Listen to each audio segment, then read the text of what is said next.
Gesteco, sostenibilità in circolazione, un impegno del gruppo Luci. Gesteco vi invita all'ascolto di Economai FVG.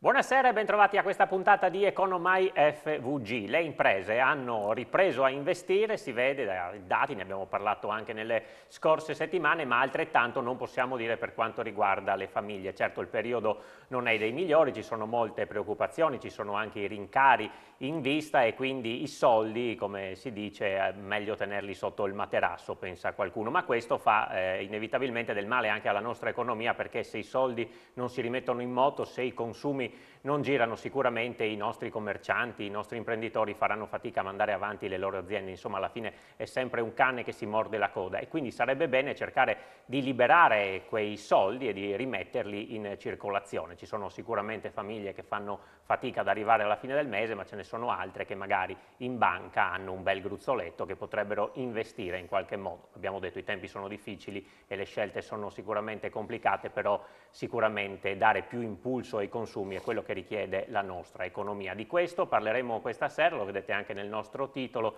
imprese, sprint e famiglie al palo. Lo faremo con due ospiti che vi presento subito, a cominciare da Barbara Puschiasis, presidente di Consumatori Attivi. Buonasera. Buonasera a voi e grazie per l'invito. E buonasera ad Alessandro Tollon, vicepresidente provinciale di Confcommercio Udine. Buonasera. Allora, proprio con voi parleremo di questo tema, prima però vediamo questo servizio che riepiloga un po' quelli che sono i consumi e che sono anche le analisi che ha fatto proprio la Confcommercio. Vediamo qual è la situazione attuale. Prezzi che aumentano, bollette più care, preoccupazioni per il futuro, elementi che rischiano di spaventare le famiglie e ridurre ulteriormente i consumi, con il pericolo di impattare negativamente anche sugli acquisti di Natale e rallentare la crescita nel 2022. È quanto emerge da una stima dell'ufficio studi Confcommercio sugli effetti di un rialzo dell'inflazione sui consumi delle famiglie nel quarto trimestre di quest'anno.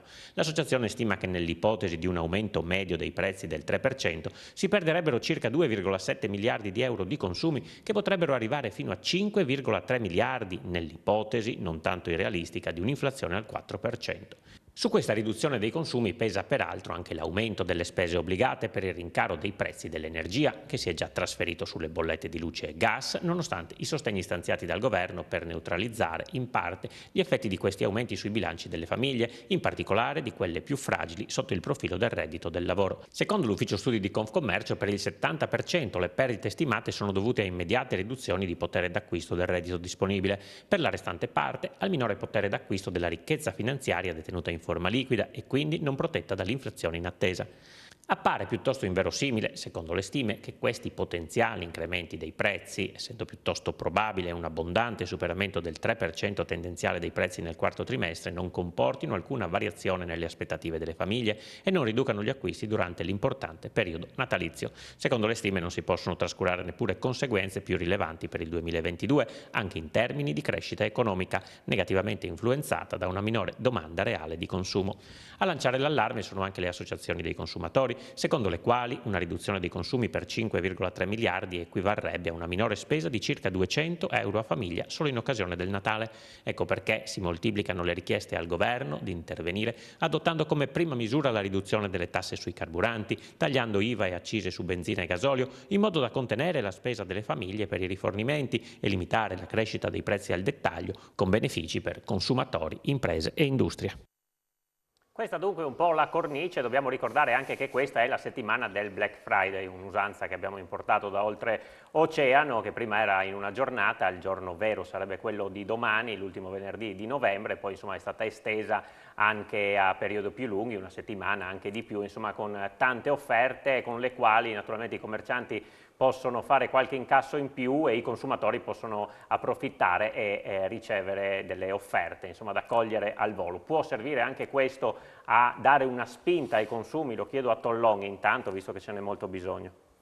Sì, il Black Friday ormai fa parte un po' anche della cultura europea, è nata negli Stati Uniti, adesso sta funzionando. Ho come l'impressione che sia già quasi un po' anacquato, perché da una giornata che creava anche un po' di aspettativa, siamo passati al weekend, alla settimana e forse a tutto il mese di novembre, quindi annacquando un pochettino il potere che aveva di suggestione, di spinta al consumo delle famiglie.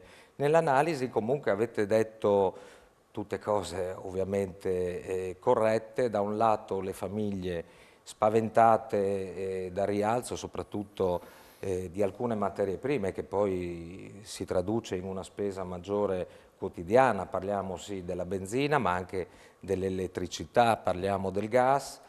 Dall'altra parte mi dicono gli amici ristoratori che anche tutte le materie prime che usano per produrre i piatti meravigliosi della nostra cucina sono tutte in rialzo del 20-30%, dalla pasta al pesce alla carne. Quindi questo tocca direttamente l'aspetto più semplice che però ha l'impatto più forte sull'economia, che è la fiducia del consumatore, la fiducia delle famiglie.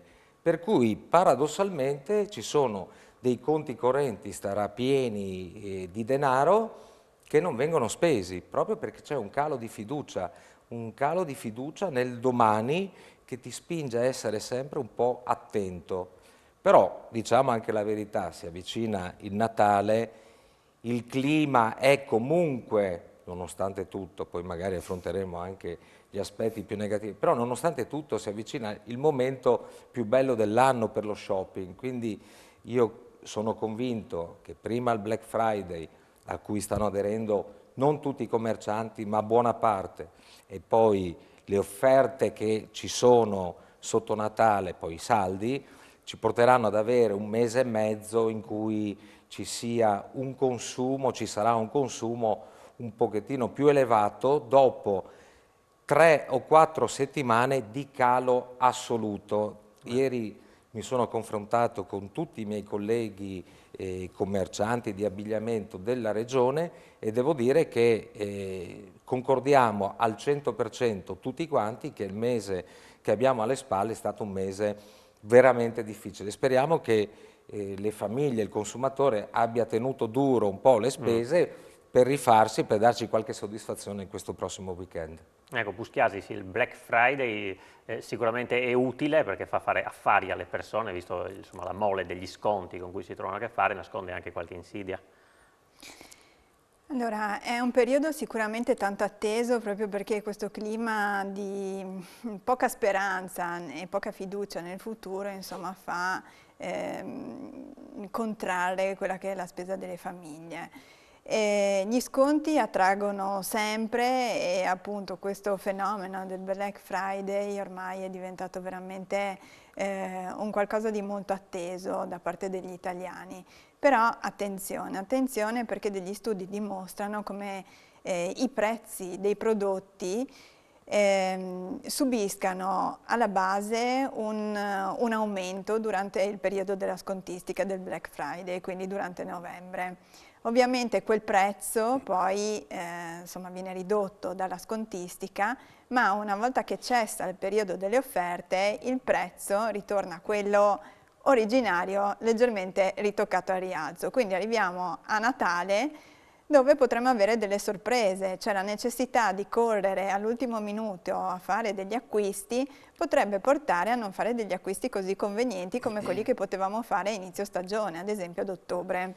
Quindi attenzione a questo fenomeno e sfruttiamo il momento ovviamente, perché è sicuro che in questo momento, insomma, con la dovuta attenzione si possa portare a casa l'oggetto che avevamo tanto atteso, desiderato e magari anche il regalo per Natale ad un prezzo sicuramente più vantaggioso. I consigli sono sempre quelli che possiamo anche ricordare nel periodo dei saldi, e cioè prima di avventurarci a fare acquisti a prezzi scontati, monitoriamo quello che è il mercato, quindi controlliamo il prezzo prima del periodo degli sconti, facciamo dei raffronti anche con altri siti, altri negozi fisici, perché mi raccomando, ricordiamoci che l'economia anche locale, l'economia reale ha bisogno dei soldi dei consumatori, ha bisogno che il consumatore insomma faccia la spesa anche nel negozio di vicinato. Quindi controlliamo appunto questi prezzi e nel momento in cui ci sentiamo sicuri, vediamo che effettivamente è stata applicata una percentuale di sconto sul prezzo reale che avevamo potuto trovare anche a ottobre, allora perché no? Facciamo queste spese, ricordando appunto che a dicembre potrebbe poi non essere così vantaggioso.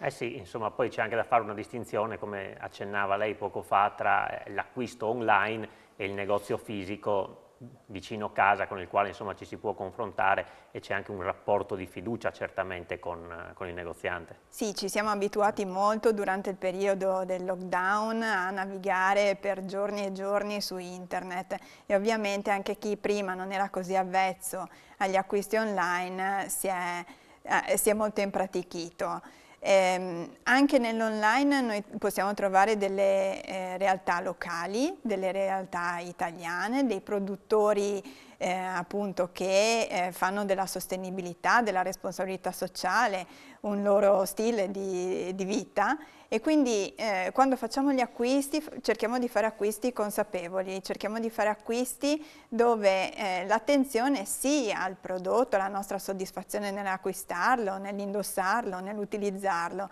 ma anche è importante avere a mente quello che è il ciclo di produzione di un prodotto e quella che è la salubrità di un prodotto, non solo il prezzo. Assolutamente, di questo voglio parlare anche con Tollon, ma lo facciamo subito dopo la pubblicità, tra poco.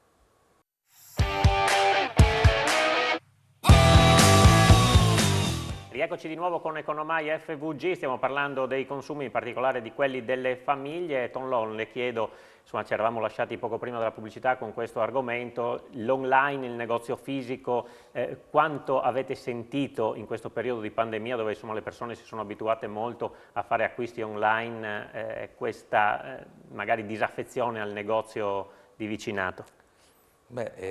L'online ha subito in questi ultimi 2 anni un aumento esponenziale. È comodo, a volte è apparentemente economico.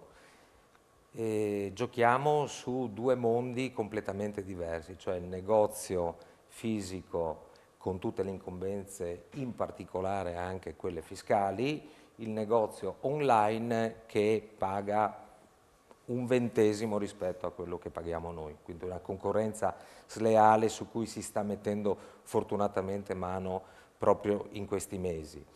E i giovani stanno comprando moltissimo online, però facciamo un ragionamento, andiamo nei paesi, andiamo nelle città, senza vetrine, senza negozi, senza vetrine di notte accese, senza la luce, cosa sarebbero le nostre città? Quindi io invito a tornare nel negozio fisico dove, concordando completamente con la Presidente dei consumatori, si può creare un rapporto diretto col commerciante, avere una consulenza, soprattutto nell'abbigliamento che è il mio settore, la consulenza è fondamentale, si può provare il capo e forse sta anche ripartendo un po' anche da parte dei giovani l'acquisto nel negozio, almeno dei capi di abbigliamento. E si può anche monitorare il prezzo, perché insomma, la bottega sotto casa, la bottega del centro storico non è che può fregarti tanto facilmente.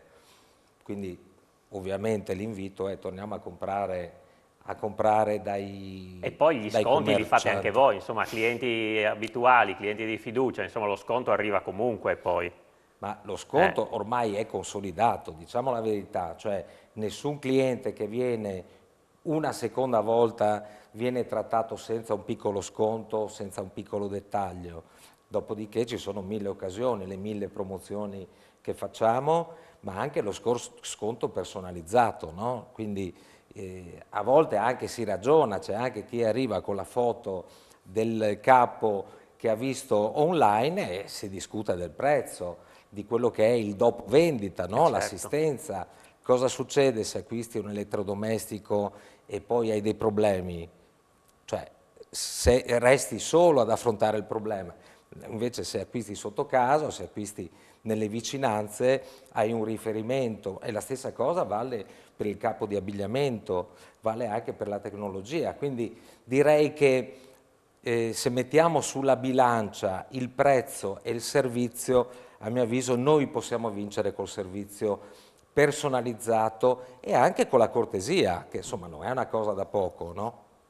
Sì, assolutamente. Lo diceva prima, la fiducia è fondamentale, perché se si riprende quella fiducia che le imprese hanno dimostrato di avere scommettendo, lo fate voi imprenditori, gli artigiani, gli industriali, il settore dell'agricoltura, insomma ci avete messo dei soldi anche in periodi difficili per mantenere dei posti di lavoro, per tenere i negozi aperti, le attività aperte, bisogna che le famiglie adesso facciano anche loro la loro parte, naturalmente chi può farlo. Recentemente proprio sono stati presentati i dati congiunturali proprio da Confcommercio che dimostrano che comunque c'è una certa ripartenza e anche una certa fiducia alle spalle. Sentiamo allora le voci del presidente Giovanni D'Appozzo, che è anche presidente della Camera di Commercio di Pordenone e Udine, e dell'assessore regionale alle attività produttive Sergio Emidiobini, raccolte da Paola Treppo. Vediamo.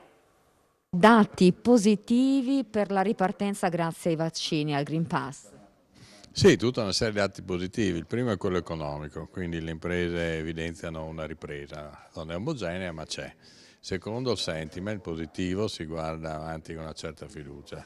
Terzo, valutazione positiva sul Green Pass, perché è stato ed è lo strumento, almeno come ci è stato presentato, per continuare a fare le nostre attività, quindi per mantenere aperto. Valutazione positiva sugli strumenti messi in atto dalla Regione e ultimo aumento dell'occupazione nel settore del terziario, cosa che probabilmente ad aprile-maggio di quest'anno nessuno ci avrebbe scommesso un euro.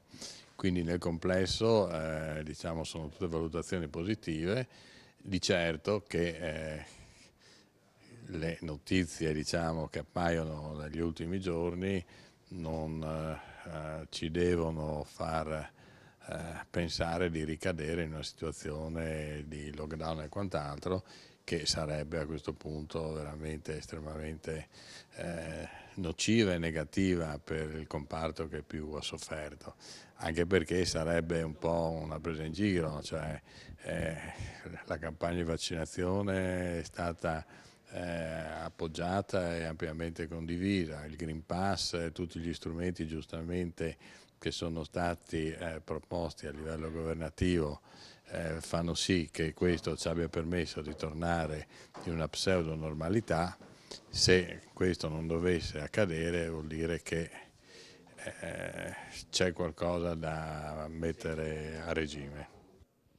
Assessore Bini, vaccini e Green Pass sono stati decisivi per riagganciare la ripresa? Beh, hanno aiutato il nostro Paese a ripartire alla grande, hanno aiutato il Friuli Venezia Giulia, ben al di sopra di quella che è la media nazionale, a ripartire. I dati che ci sono stati presentati oggi sono dei dati molto importanti che fanno vedere dei comparti, il terziario, i servizi in forte crescita, anche il mondo del turismo. I dati che già avevo sulla mia scrivania hanno dimostrato quanto in Friuli Venezia Giulia si è lavorato bene sia per quanto riguarda la programmazione della ripartenza, con una tenuta non solo del valore della produzione ma anche degli occupati, quindi i gufi che come dire, anatema su di voi, quello che accadrà dopo la pandemia, sono stati smentiti, quindi un Friuli che ridiventa uno di quelli dei motori principali dell'economia del nostro Paese. Dobbiamo ringraziare appunto la scienza, dobbiamo ringraziare i vaccini, dobbiamo ringraziare i Green Pass. L'89% dei cittadini del Friuli Venezia Giulia è pro Green Pass. Insomma, penso che scienza e economia, soprattutto in questo periodo, debbano andare a braccetto. Confronto e turismo, stiamo andando verso la stagione invernale. Sì, stiamo andando verso la stagione invernale, siamo pronti, incominceremo a sparare sui poli la neve in tutti i poli. Il 4 dicembre andremo a presentare uno dei primi investimenti del plafond di 60 milioni di euro sullo Zoncolan. Le regole sono chiare, insomma si sta investendo parecchio, la Giunta Federica sta investendo parecchio nel comparto, sia per quanto riguarda l'inverno ma anche per quanto riguarda l'estate. I risultati per ora ci stanno dando ragione.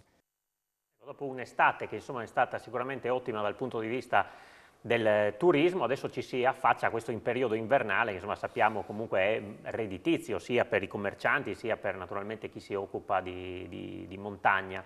Importante anche le parole che abbiamo sentito da D'Apozzo e da Bini, che insomma parlano dell'effetto positivo del Super Green Pass che sta per arrivare dal 6 dicembre, del Green Pass, e naturalmente delle vaccinazioni. Ricordiamo che l'anno scorso con i dati attuali saremmo stati in zona rossa, quindi avremmo avuto tutti i negozi chiusi. Puschiasi, questo Super Green Pass darà una mano anche insomma, alle persone a potersi sentire libere di continuare a circolare e di fare quegli acquisti in più? Ma sicuramente sì, l'effetto psicologico si vede già adesso col Green Pass e sicuramente dopo sarà rafforzato. Però io vorrei continuare a dire attenzione, cioè non dimentichiamo tutte le misure che dobbiamo continuare a utilizzare perché il virus c'è ancora e si continua ancora a prendere, seppur in forma insomma, ben minore da parte di coloro che hanno già la vaccinazione, però insomma attenzione, quindi per rispetto nostro e per rispetto verso gli altri utilizziamo sempre le mascherine, le distanze eccetera eccetera, perché sicuramente a questo paese e a questa regione l'ultima cosa che si meriterebbero sarebbe un'altra chiusura. Tornare in zona rossa insomma non lo vogliamo proprio neanche prendere in considerazione perché stiamo vedendo gli effetti positivi dei nostri comportamenti diligenti e anche del fatto insomma che abbiamo seguito la scienza, no? In questo percorso, quindi ci abbiamo creduto. Sempre ritornando alla fiducia dei consumatori vorrei rappresentare come in base a un'analisi recente di questo mese sia emerso come i consumatori abbiano ancora di più accentuato nel mese di ottobre e novembre la loro tendenza al risparmio per il futuro rispetto a quello che era quest'estate il pensiero ricorrente. Quindi la tendenza è quella di dire nell'incertezza chiudo il portafoglio, tengo i soldi in banca e aspetto tempi migliori.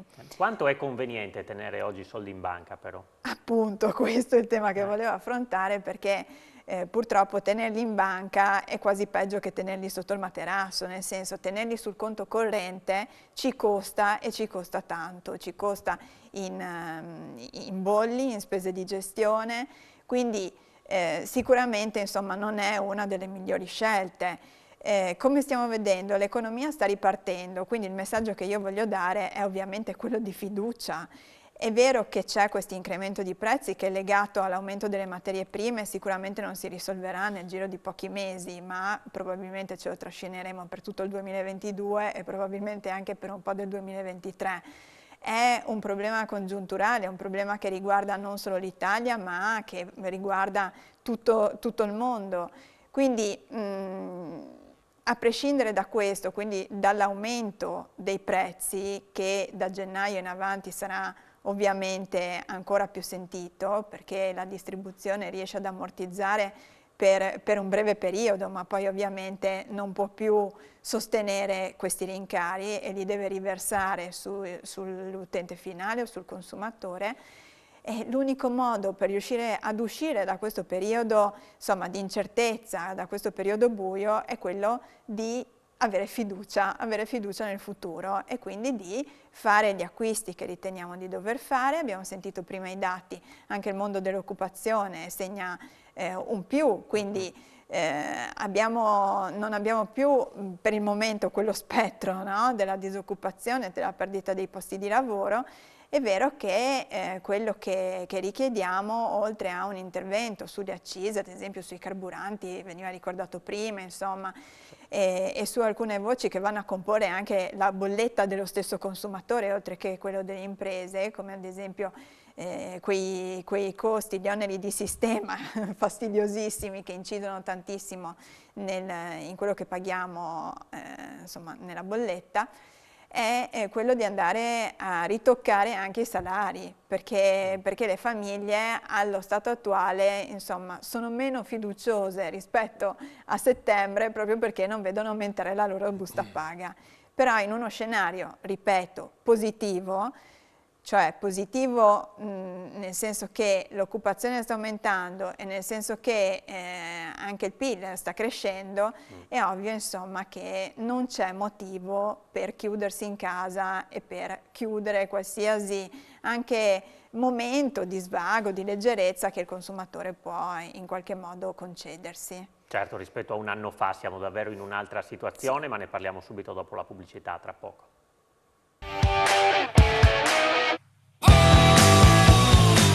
Di nuovo insieme con Economai FVG, lo vedete dal titolo, imprese, sprint e famiglie al palo, Tollon. Insomma, voi imprenditori, come dicevamo prima, ci avete messo del vostro, ci avete creduto anche in momenti più difficili, avete investito, adesso vi aspettate però che ripartano anche i consumi, come diceva Barbara Puskiasis prima, bisogna vincere un po' quella titubanza, i periodi bui, quelli bui li abbiamo un po' lasciati alle spalle, adesso bisogna anche cercare di guardare a questo futuro pur con tutte le incognite, ma insomma con un po' più di fiducia rispetto a prima.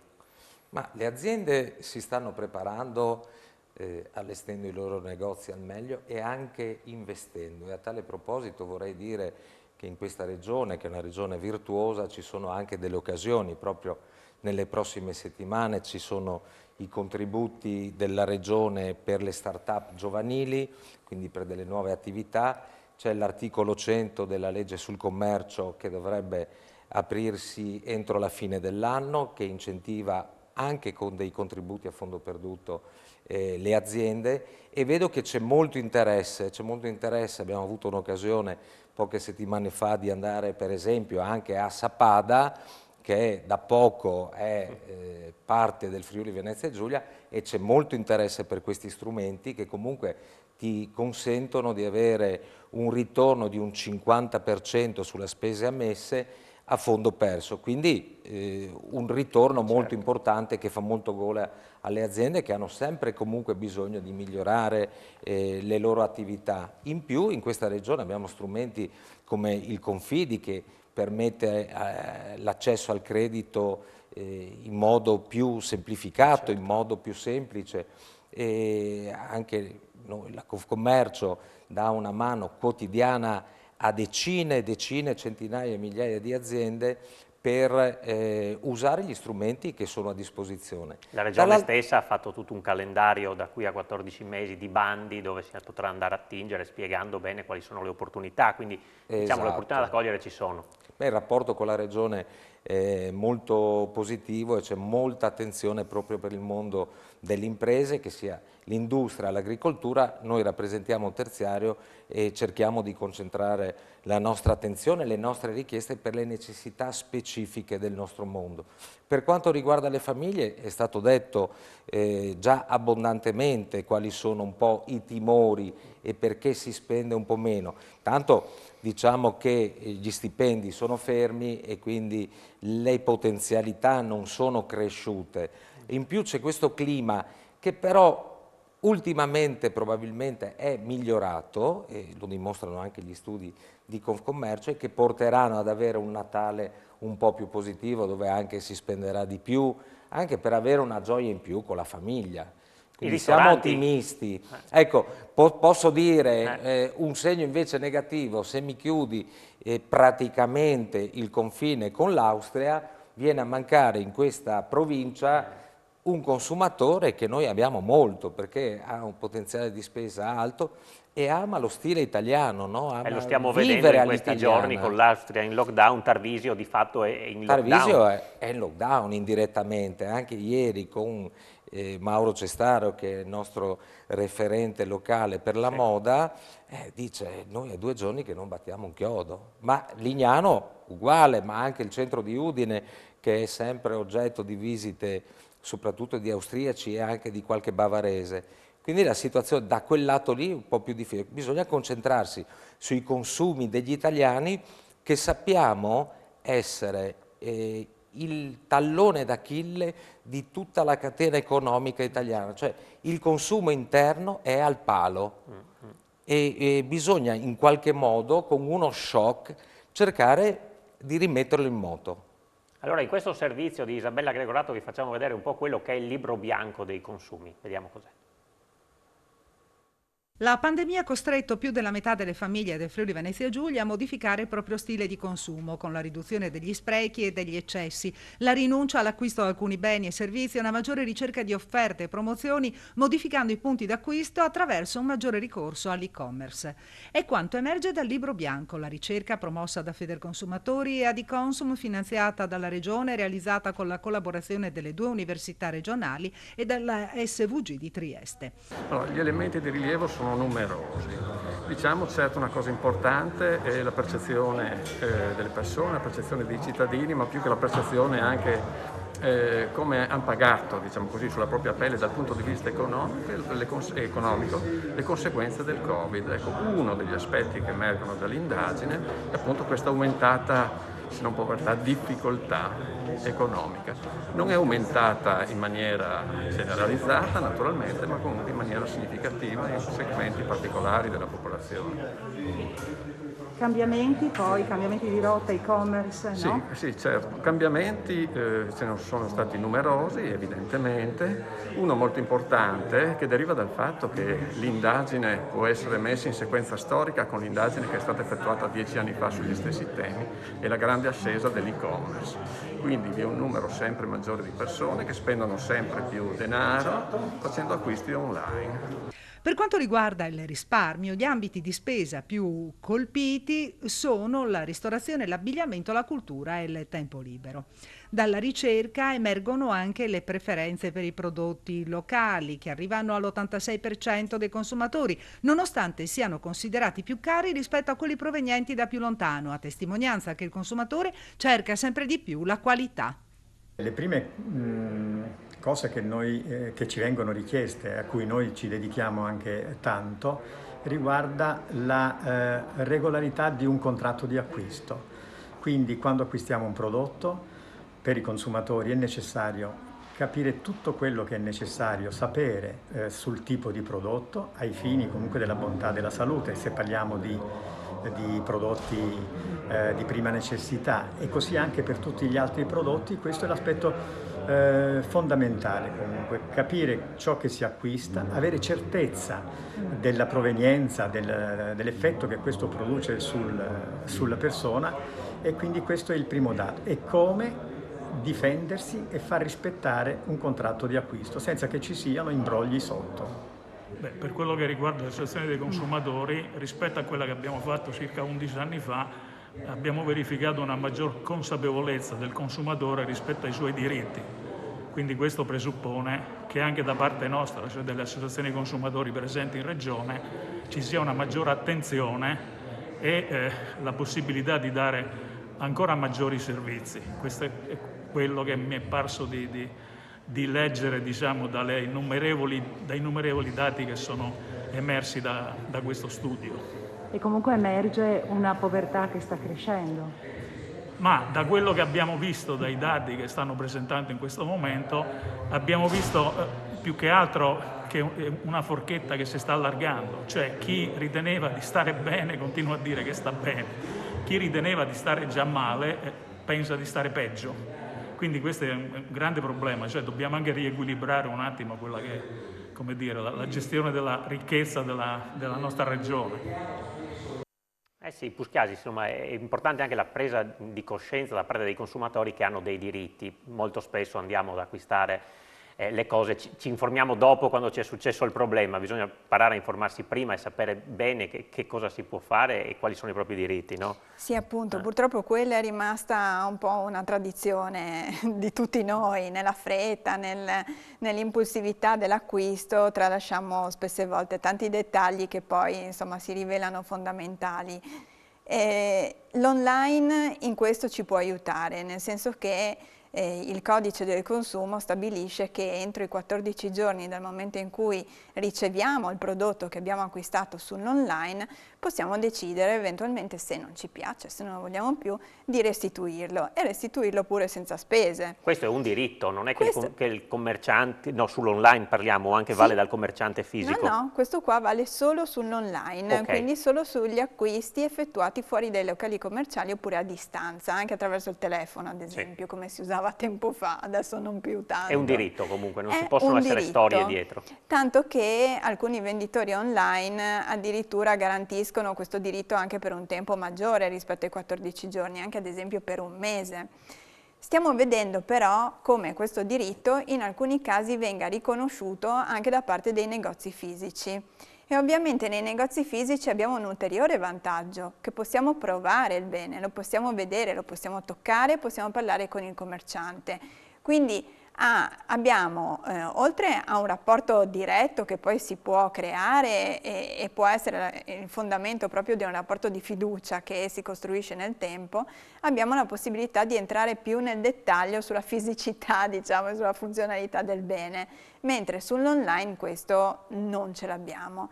Dal punto di vista però del venditore, io qui pongo anche una riflessione a Confcommercio, perché questo diritto di recesso alla fine sta diventando un boomerang per molti che si stanno approcciando anche alla luce dell'emergenza Covid, quindi della chiusura dei negozi temporanea, al mondo dell'online. E quindi questo diritto di recesso, se è pur vero che è sancito da una norma di legge, tanti commercianti hanno difficoltà poi a sostenerlo, perché si traduce in spese che nel negozio fisico non ci sono. Ovviamente le spese per la restituzione, per la spedizione del bene o le spese per la restituzione di quel bene al venditore sono spese che alla fine incidono in quello che è un bilancio di un commerciante.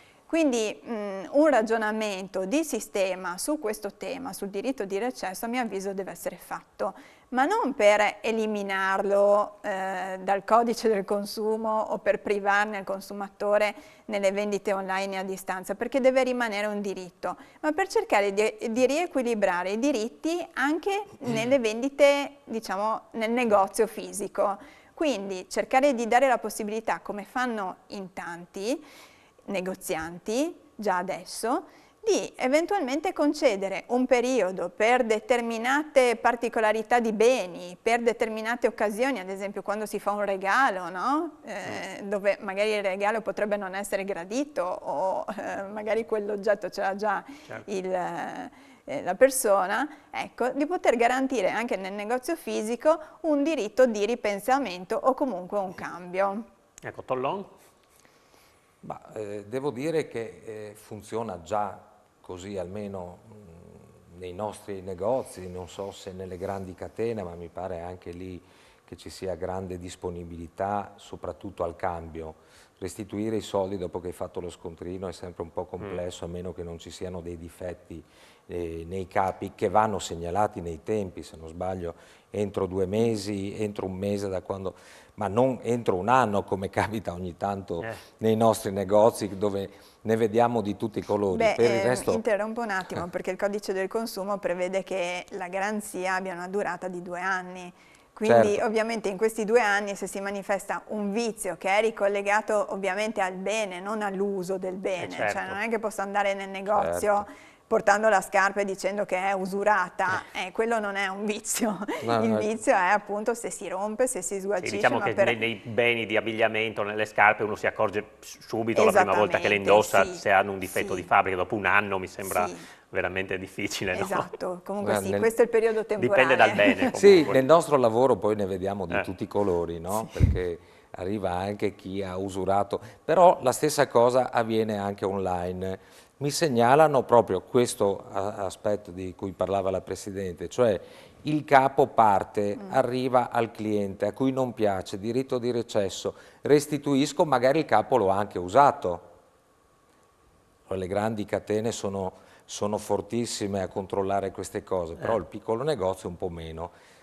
Torna usato, te ne mando un altro, non piace neanche questo, te lo rimando indietro un'altra volta. E avanti così, e poi arrivano le camicie mai toccate però col profumo, oppure no, la scarpa con la suola già consumata.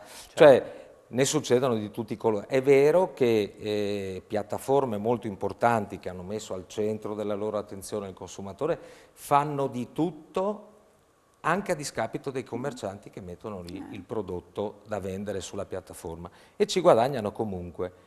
Poi alla fine il rischio, come diceva la Presidente, è che il commerciante, non quello iperstrutturato, abbia dei costi che eliminano completamente la convenienza di vendere online. I negozi piccoli poi hanno anche un altro problema, che è quello di avere il magazzino per servire online, perché non è che ti approvvigioni di ogni capo per centinaia di pezzi, quindi spesso ti arrivano delle richieste che non riesci a soddisfare. E allora torni nel tuo negozio, cerchi di curarti la tua clientela al meglio che puoi, anche dando ogni tipo di opzione. Se è un regalo, torni fra un mese, te lo cambio. Quindi noi siamo disponibili al 100% a venire incontro al consumatore. Ognuno giustamente fa la propria parte, ci fermiamo per l'ultima pausa pubblicitaria.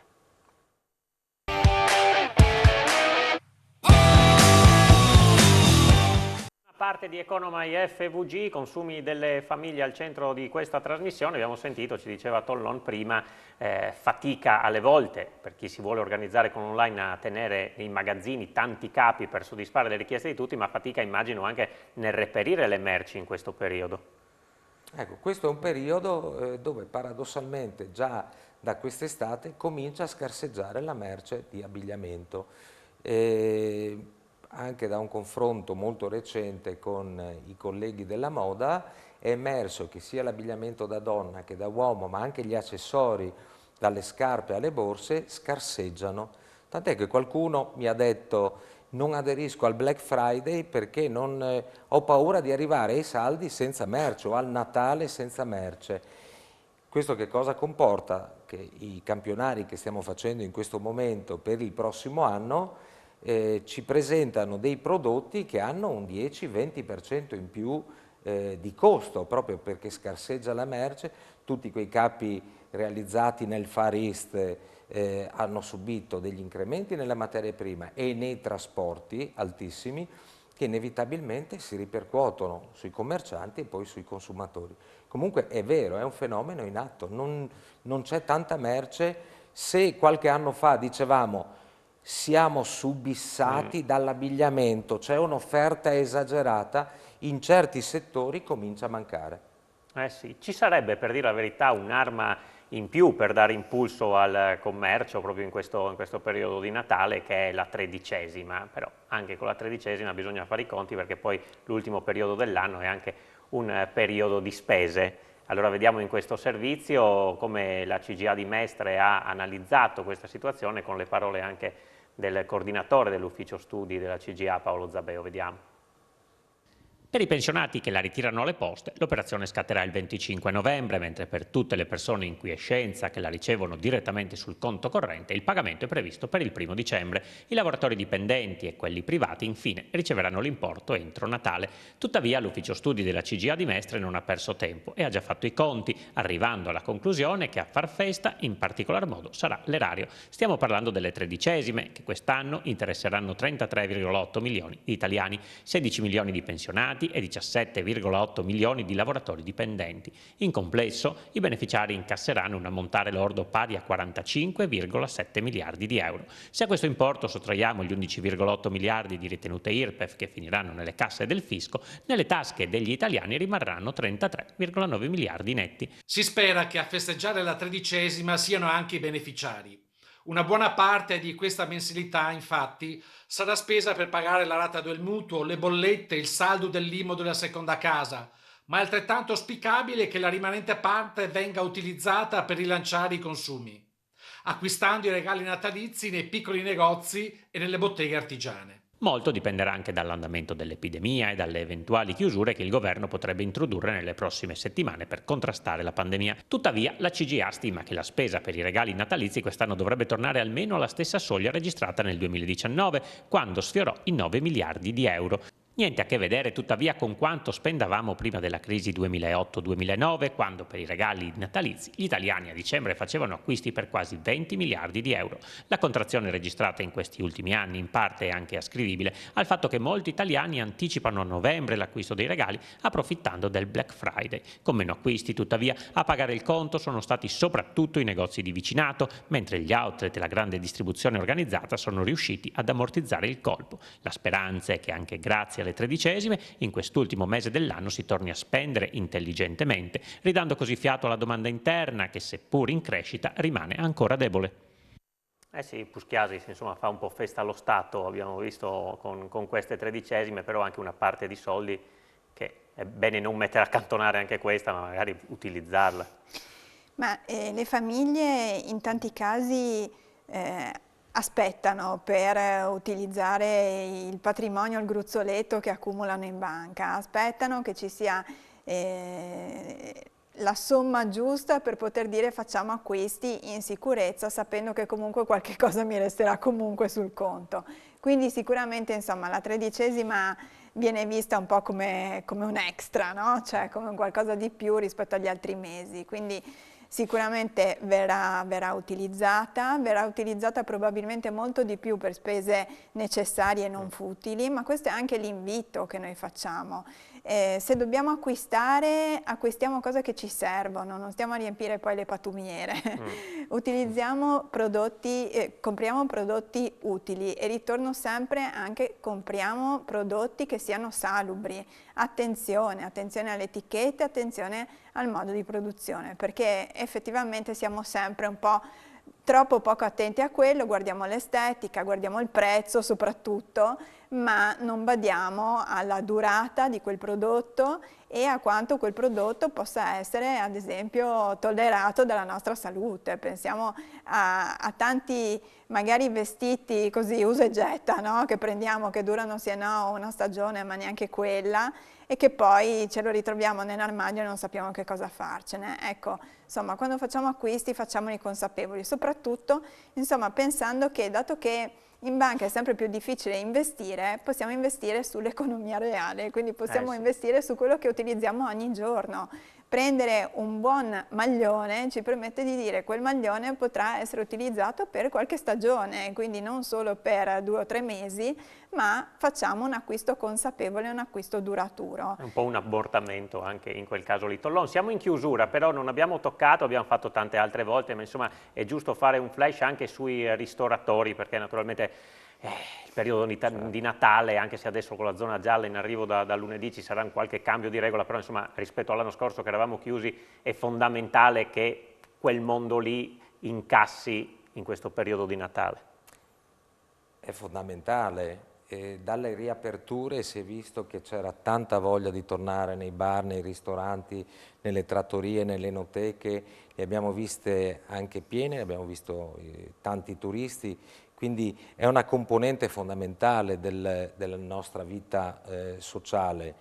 Io mi auguro che tutto possa andare per il meglio, anzi sono molto fiducioso, sono anche rincuorato dalle parole del Presidente Fedriga e del Presidente Draghi, che dicono che alla fine per chi ha il Super Green Pass non dovrebbero esserci particolari problemi. Ecco, a me ha fatto piacere vedere che con le riaperture i locali si sono riempiti. Lasciamo perdere novembre, che per il commercio e comunque per il turismo è stato un mese difficile, però l'estate è stata piuttosto buona. Se vogliamo parlare delle code fuori dai locali di Lignano, per esempio, ha fatto molto piacere, ma tutta la nostra provincia ha lavorato bene. E ci siamo accorti di un'altra cosa fondamentale che sapevamo, ma non avevo mai capito quanto fosse importante, è il connubio tra ristorazione e commercio al dettaglio, cioè il commercio quando c'era il lockdown, il coprifuoco alle 18, o il lockdown scusatemi alle 18, dalle 18 in poi potevi chiudere la bottega perché non c'era più nessuno in giro, quindi una cosa traina l'altra, si gioca in sinergia, per cui è fondamentale che arriviamo al Natale e al prossimo anno con questo tipo di attività. Tra l'altro in questa provincia c'è un'offerta enogastronomica di altissimo livello, quindi come perderci queste belle cose della vita? Sì, insomma, motivi per avere un po' di fiducia ci sono, anche per mettere in mano al portafoglio, fare qualche acquisto in più, sensato, come diceva giustamente Barbara Puschiasis prima, e altro segno, così chiudiamo, se le famiglie sono al palo, imprese sprint, anche ci sono tante aziende, tanti imprenditori, tanti locali che hanno aperto proprio in questo periodo di Covid, e quindi insomma anche questo è un bel segnale. Grazie ad Alessandro Tollon, grazie a Barbara Puschiasis per essere stati con noi. Finisce qui questa puntata di Economy FVG, grazie anche alla regia di Simone Caramaschi e Paolo Bassi. È tutto, ci vediamo giovedì prossimo. Buona serata. Buonasera, grazie.